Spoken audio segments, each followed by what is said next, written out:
আজকে রান্না হয়েছে নোটে শাক। তার জন্য আমরা প্রথমেই নোটে শাক নিয়ে এসেছি। এই শাকগুলো আমার মায়ের বাগানের। আমরা শাকগুলোকে প্রথমে খুব ভালো করে ধুয়ে নেব। এর মধ্যে অনেক বালি থাকে, তো ভালো করে ধুয়ে নিলে সে বালিগুলো ঝরে যাবে।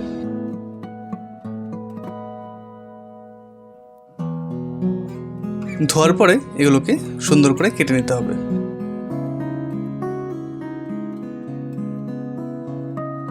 মা খুব দক্ষতার সঙ্গে বটি দিয়ে কুচি করে কেটে নিচ্ছে।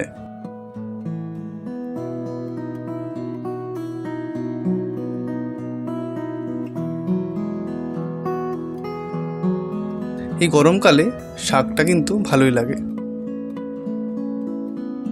কাটার পরে আমরা একটা কড়াই বসিয়ে নেব এবং গরম হলে তাতে দিয়ে দেবো সরষের তেল। ফোড়নের জন্য শুকনো লঙ্কা এবং কাঁচা লঙ্কা দুটোই দেবো এবং তার সঙ্গে দেবো একটু কালো জিরে।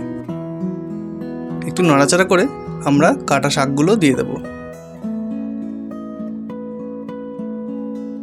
সামান্য লবণ দিয়ে দেব আর একটু হলুদ।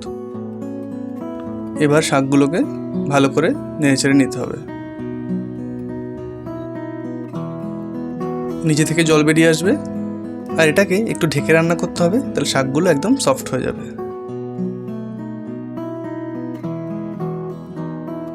আমাদের শাক রান্না কিন্তু মোটামুটি কমপ্লিট, কিছুই নেই, খুব সহজেই রান্না হয়ে যায়। আমরা একটা পাত্রে এটাকে সার্ভ করে নেব। গরমকালে গরম ভাত আর কাসুন্দি দিয়ে এই শাক খেতে কিন্তু খুবই ভালো লাগে। তো কেমন লাগলো তোমাদের আজকের এই ভিডিও? ভালো লাগলে অবশ্যই লাইক, কমেন্ট আর শেয়ার করবে। আমাদের চ্যানেলটিকে সাবস্ক্রাইব করতে একদম ভুলবে না। Thank you.